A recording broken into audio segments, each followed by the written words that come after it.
இன்னைக்கு வந்து நம்ம ஆத்தூர் சமையல்ல மரவள்ளி கிழங்கு வடை செய்ய போறோம். அதுக்கு வந்து நாங்க காட்டுல இருந்து புடுங்கின கிழங்கு எடுத்திருக்கிறோம். நேரடியாவே காட்டுல கிடைச்ச கிழங்கு தான் இது.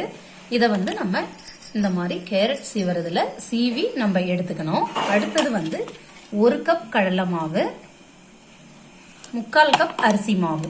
அரிசி மாவு போட்டாதான் கொஞ்சம் மொறுமொறுன்னு நல்லா இருக்கும். அதுக்காக நம்ம அரிசி மாவு சேர்த்துக்கலாம். இப்ப இத வந்து கேரட் சீவறதுல கிழங்க வந்து சீவி எடுத்துக்கலாம்.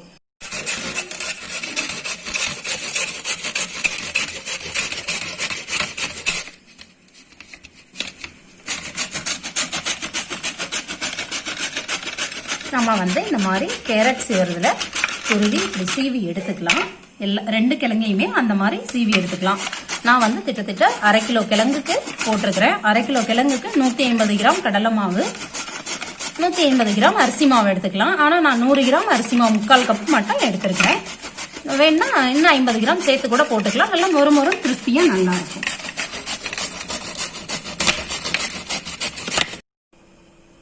இப்ப வந்து நம்ம கேரட் சீவறதுலயே நம்ம இந்த மாதிரி கிழங்கெல்லாம் சீவி எடுத்துக்கிட்டோம். நல்லா பாருங்க உதிரி உதிரியா இருக்கு. அந்த மாதிரி அதுலயே தண்ணி பாருங்க கூத்த மாதிரி இருக்கு. அதனால நம்ம வந்து தண்ணி சேர்க்காம தான் அரைக்கணும். அடுத்தது வந்து பாருங்க இந்த கிழங்குலயே வந்து தண்ணி பாருங்க நல்ல நிறைய இருக்கு. அந்த ஈரப்பதம் இருக்கறனால தண்ணி நம்ம சேர்க்காம தான் மிக்ஸி ஜார்ல போட்டு அரைக்கணும். தேவைப்பட்டா நம்ம சேர்த்துக்கலாம், இல்லைன்னா தேவையில்லைன்னா விட்டுறலாம். இப்ப வந்து துருவிய கிழங்க வந்து நம்ம மிக்ஸி ஜார்ல ஃபர்ஸ்ட் சேர்த்துக்கலாம். எல்லாத்தையும் சேர்த்துக்கலாம். அடுத்தது வந்து சோம்பு 1 டேபிள் ஸ்பூன் அளவு எடுத்திருக்கிறோம். அதை அப்படியே போட்டுக்கலாம். 1 டேபிள் ஸ்பூன் சோம்பு, காஞ்ச மிளகாய் வந்து 7 மிளகாய் எடுத்திருக்கிறேன். நமக்கு கொஞ்சம் காரமா நல்லா இருக்கும், அப்பதான் கிழங்கு வடை. அடுத்தது இஞ்சி 1 துண்டு சின்ன சின்னதா கட் பண்ணி எடுத்துக்கலாம். பூண்டு ஒரு 7-8 பல் போட்டுக்கலாம். அப்பதான் நமக்கு நல்லா வாசனையா இருக்கும். போதும். தேவையான அளவு சால்ட் அதுக்கு சேர்த்துக்கலாம். இப்ப இது எல்லாத்தையும் மிக்ஸி ஜார்ல போட்டு நம்ம அரைச்சி எடுத்துட்டு வந்துடலாம். இப்ப வந்து நம்ம மிக்ஸி ஜார்ல போட்டு பாருங்க மசிச்சு எடுத்தாந்தாச்சு. நமக்கு வந்து இந்த பதத்துல இருந்தா போதும். நான் 3/4 பதம் அரைச்சிருக்கிறேன். ரொம்ப நைஸா இருக்கணும்ன்றது இல்ல, 3/4 கண்டிஷன் அரைச்சாலே போதும். நல்ல காரமா சூப்பரா உப்பு எல்லாம் சரியா இருக்கு. எடுத்து நம்ம ஒரு மிக்சிங் பவுல்ல போட்டுக்கலாம்.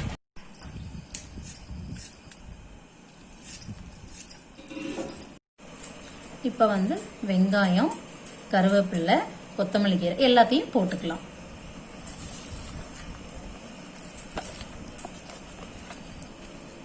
இப்ப வந்து கடலை மாவு 1 கப் போட்டுக்கலாம்.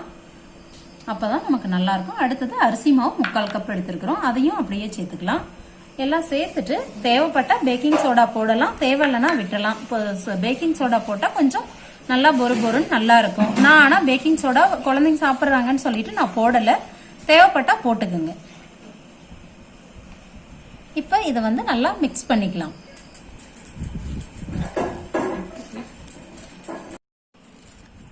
இப்ப வந்து மாவு கரெக்டான பதத்துல இருக்கு. தண்ணியே கொஞ்சம் கூட சேர்க்கல. அந்த கிழங்குல இருந்த தண்ணியே தான். நம்ம தண்ணி சேர்க்க கூடாது. தண்ணி சேர்த்துட்டோமா நம்ம போண்டா மாவு மாதிரி ஆயிடும். அதனால இப்ப வடைக்கு மாதிரி நம்ம உருண்டை பிடிச்சி வச்சுக்கலாம். இது வந்து நல்லா சூப்பரா இருக்கும் சாப்பிடும்போது.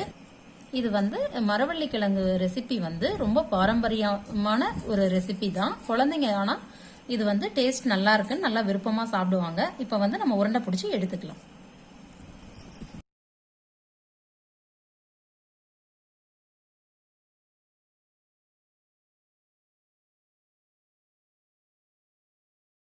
இப்ப வந்து உருண்டை எல்லாமே பிடிச்சி ரெடி பண்ணி வச்சாச்சு.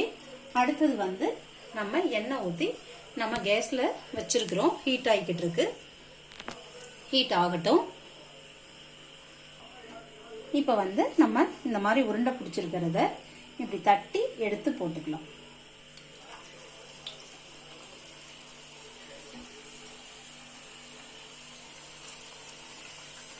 கிழங்கு வடை வந்து ரொம்ப சூப்பரா நல்லா இருக்கும். நமக்கு வந்து நல்ல உடம்புக்கு சத்தானதும் கூட. பாரம்பரியமான ஒரு டிஷ்ஷு இது. வந்து வீட்டில் நம்ம குழந்தைங்களுக்கு செஞ்சு கொடுக்கும்போது ஈவினிங் ஸ்நாக்ஸாக கொடுக்கலாம். நல்லா சாப்பிடுவாங்க. வீட்டில் எல்லாருமே ட்ரை பண்ணி ஈஸியாக செய்யலாம். நம்ம வந்து கடல மாவு உடனே போடணும் அப்படின்றனால நான் வந்து கடல மாவு சேர்த்துக்கிட்டேன். நம்ம கடலைப்பருப்பு போட்டுக்கலாம். வடை செய்கிற பருப்பு அது 2 hours போல் ஊறணும். அதனால இது வந்து டக்குன்னு செய்யலான்ட்டு நான் இது கடல மாவு போட்டுட்டேன். அப்படி வேணும்னா நம்ம கடலைப்பருப்பு ஊற வச்சு 2 மணி நேரம் ஆனால் ஊற வைக்கணும். அதை அரைச்சும் இந்த கிழங்கோட சேர்த்து பிசைஞ்சிக்கலாம். கடல மாவு பதிலாக அதை போட்டுக்கலாம். அதுவும் நல்லா தான் இருக்கும், இதுவும் நல்லா இருக்கும். கிழங்கு வடை வந்து நமக்கு ரெடி ஆயிடுச்சு. நல்லா பாருங்க, அனல் வந்து லோ ஃப்ளேம்ல தான் வச்சு வேக வைக்கணும். நம்ம நார்மல் வடை மாதிரி வேக வச்சோமாக்க உள்ள வந்து மாவாவே இருந்துரும், வேகாது. அதனால நான் லோ ஃப்ளேம்ல வச்சுதான் கிட்டத்தட்ட ஒரு 5-6 நிமிஷத்துக்கு மேல வெந்துருச்சு. இப்ப எடுத்துடலாம். நல்லா இருக்கு, நல்ல வாசனையா இந்த சோம்பு இஞ்சி பூண்டு எல்லாமே நமக்கு நார்மல் வடை மாதிரியே தான் நல்லா இருக்கும். ஆனா கிழங்குல செய்யும் போது ரொம்ப இன்னும் டேஸ்ட் நல்லா இருக்கும். இப்ப எல்லாம் எடுத்துடலாம். இதே மாதிரியே எல்லா வடையும் நம்ம போட்டு எடுத்துக்கலாம். எப்பவுமே ஆத்தூர் சமையலுக்கு ஆதரவு கொடுங்க. எல்லாரும் தொடர்ந்து வீடியோ பாருங்க. வீடியோ பார்க்குற அத்தனை பேருக்கும் ரொம்ப தேங்க் பண்ணிக்கிறேன். ரொம்ப நன்றி.